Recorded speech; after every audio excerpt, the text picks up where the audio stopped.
P Basant തുടരുന്നുണ്ട്. ബസന്ത്, ധർമ്മേന്ദ്ര പ്രധാന്റെ രാജിക്ക് പിന്നാലെ മറ്റെന്തെങ്കിലും പ്രതികരണങ്ങൾ BJP കേന്ദ്രങ്ങളിൽ നിന്ന് വന്നിട്ടുണ്ടോ?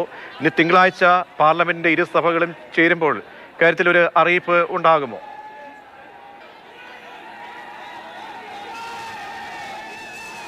തിങ്കളാഴ്ച പാർലമെന്റ് ചേരുമ്പോൾ പ്രധാനമായും വരാൻ പോകുന്നത് ഈ ബില്ലാണ്. അതായത് ഈ പരീക്ഷാ ക്രമക്കേട് തടയുന്നതിനുള്ള പുതിയ ബില്ല് 2024 നിയമത്തിൽ ഭേദഗതി വരുത്തിക്കൊണ്ടുള്ള ഭേദഗതി ബില്ലാണ് ഇന്ന് ചർച്ചയ്ക്കെടുക്കുന്നത്. അന്നത്തെ പ്രധാനപ്പെട്ട സംഭവം അത് തന്നെയാണ്. ലോക്സഭയിൽ രാവിലെ തന്നെ ബില്ല് അവതരിപ്പിക്കുമെന്നാണ് ഇപ്പോൾ അറിയുന്നത്. അത് പ്രതിപക്ഷം സ്വാഭാവികമായിട്ട് ആ ബില്ലിനൊപ്പം നിൽക്കും. പക്ഷേ അതിനു മുമ്പ് ചർച്ച വേണമെന്നുള്ളൊരു നിലപാടിലേക്ക് പ്രതിപക്ഷം മാറുമോ എന്നുള്ളതാണ് കണ്ടറിയേണ്ടത്. അതായത് ധർമ്മേന്ദ്ര പ്രധാന്റെ രാജിക്ക് ശേഷം ചർച്ചയാകാമെന്നുള്ളൊരു നിലപാട് പ്രതിപക്ഷം എടുത്തിരുന്നു. അങ്ങനെയാണെങ്കിൽ ആ ചർച്ച ആദ്യം വേണം, അതിനുശേഷം ബില്ല് എന്നുള്ള നിലപാടിലേക്ക് പ്രതിപക്ഷം വരുമോ എന്നാണ് കണ്ടറിയേണ്ടത്. ഏതായാലും പ്രതിപക്ഷത്തെ സംബന്ധിച്ചിടത്തോളം വരുന്ന പാർലമെന്റ് സമ്മേളനത്തിൽ ഈ വരുന്ന ഒരാഴ്ച ഈ വിഷയവുമായി ബന്ധപ്പെട്ടുള്ള നടപടികളിലേക്ക് കടക്കേണ്ടി വരും. ഇന്ന് വൈകിട്ട് മാത്രമേ ഇതിൻ്റെ ഭാഗമായിട്ടുള്ള മന്ത്രിസഭയിൽ ഉണ്ടാകുന്ന അല്ലെങ്കിൽ മന്ത്രി ആരായിരിക്കും ഇതിൻ്റെ ചുമതല വഹിക്കുക, വരാൻ പോകുന്ന മന്ത്രി എന്നുള്ള കാര്യത്തിലൊക്കെ തീരുമാനമാവുകയുള്ളൂ. ഞാൻ നേരത്തെ പറഞ്ഞ പോലെ രാജിക്കത്ത് പ്രധാനമന്ത്രിക്കാണ് നൽകിയിരിക്കുന്നത്. പ്രധാനമന്ത്രിയാണ് അത് അംഗീകരിച്ച് രാഷ്ട്രപതിക്ക് കൈമാറേണ്ടത്. അത് പിന്നെ കമ്മ്യൂണിക്കെ ആയിട്ട് പുറത്തിറങ്ങുകയാണ് പതിവ്. അതോടൊപ്പം തന്നെ ആരായിരിക്കണം പുതിയ മന്ത്രി എന്നുള്ളത് കൂടി അതിൽ വ്യക്തമാക്കുകയാണ് ചെയ്യുന്നത് സാധാരണയായിട്ട്. ഏതായാലും അതിനുവേണ്ടി കാത്തിരിക്കേണ്ടതാണ് നമുക്കിനിയിപ്പോൾ ഉള്ളത്. പുതിയ ഈ മന്ത്രാലയം കൈകാര്യം ചെയ്യുന്ന ആളാരായിരിക്കും എന്നുള്ളതാണ് കണ്ടറിയേണ്ടത്. ഏതായാലും ഒരു ചരിത്ര വിജയത്തിലേക്ക് തന്നെയാണ് ഈ വിദ്യാർത്ഥികളുടെ സമരം എത്തിയിരിക്കുന്നത് എന്നുള്ള കാര്യത്തിൽ യാതൊരു സംശയവുമില്ല. ഇതിന് എല്ലാ രാഷ്ട്രീയ പാർട്ടികളുടെയും പിന്തുണ, പ്രതിപക്ഷത്തെ എല്ലാ രാഷ്ട്രീയ പാർട്ടികളുടെയും പിന്തുണ ഉണ്ടായിരുന്നു. കോൺഗ്രസ് അടക്കമുള്ള പാർട്ടികൾ, CPM-ഉം മറ്റ് ഇടത് പാർട്ടികളും ഒക്കെ തന്നെ. ആം ആദ്മി പാർട്ടി ഒഴിച്ചുള്ളവർ കോൺഗ്രസിൻ്റെ അടക്കമുള്ളവർക്ക് പിന്തുണയും ഉണ്ടായിരുന്നു.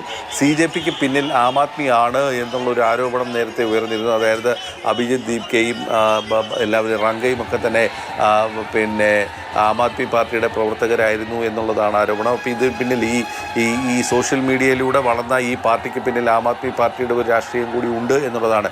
അല്പസമയം മുമ്പ് ജനാധിപത്യത്തിൻ്റെ വിജയമെന്ന് അരവിന്ദ് കെജ്രിവാൾ ഒരു വീഡിയോ സന്ദേശം പുറത്തിറക്കുകയും ചെയ്തിട്ടുണ്ട്. വലിയൊരു രാഷ്ട്രീയ സമരം അല്ലെങ്കിൽ ഒരു പോരാട്ടം തന്നെയാണ് ഡൽഹിയിൽ കഴിഞ്ഞ 35 ദിവസമായി ഈ കോക്രോച്ച് ജനതാ പാർട്ടി ഉയർത്തിയത് എന്നുള്ള കാര്യത്തിൽ സംശയമില്ല. BJPയെ സംബന്ധിച്ചിടത്തോളം രാഷ്ട്രീയമായി കർഷക ബില്ലുകൾ പിൻവലിക്കേണ്ട ആ ഒരു സാഹചര്യത്തിന് ശേഷം ഇപ്പോൾ മറ്റൊരു തിരിച്ചടി കൂടി ഈ വിഷയത്തിൽ ഉണ്ടായിരിക്കുന്നു.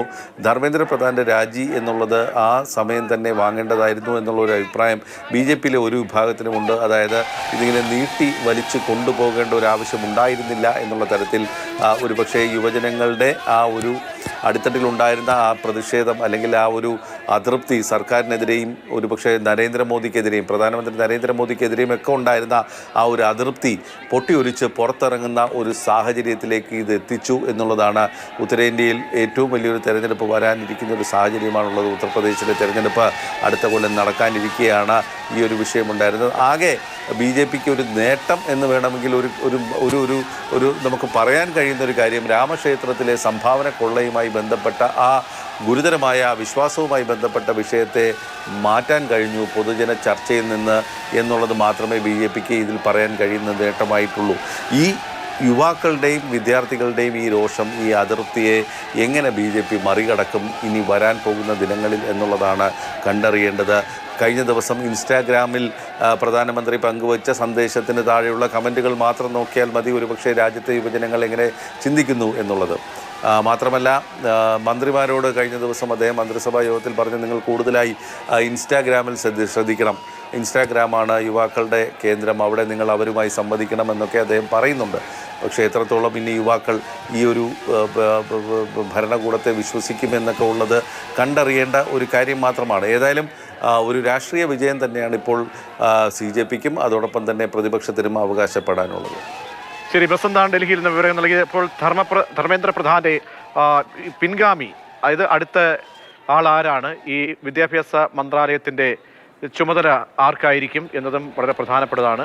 ഇപ്പോൾ ധർമ്മേന്ദ്ര പ്രധാൻ പ്രധാനമന്ത്രിക്കാണ് രാജി നൽകിയിരിക്കുന്നത്. അപ്പോൾ ഈ രാജിക്കാര്യമൊക്കെ തന്നെ പാർലമെന്റിൽ ഇനി അറിയിപ്പായി വരുമോ? തിങ്കളാഴ്ച പാർലമെന്റ് ചേരുമ്പോൾ എന്തായിരിക്കാം ഇനി ഈ വിദ്യാഭ്യാസ നയവുമായി ബന്ധപ്പെട്ട് ഈ ചോദ്യപേപ്പർ ചോർച്ച തടയൽ ബില്ലുമായി ബന്ധപ്പെട്ടൊക്കെ ഉയർന്നു വരുന്ന ചർച്ചകളും എതിർവാദങ്ങളൊക്കെ തന്നെ നമുക്ക് കാണാൻ പോകുന്നേ ഉള്ളൂ. പക്ഷേ എന്തായാലും രാജ്യം മുഴുവൻ യുവാക്കൾ എല്ലാം തന്നെ വലിയ ആഹ്ലാദത്തിലാണ്.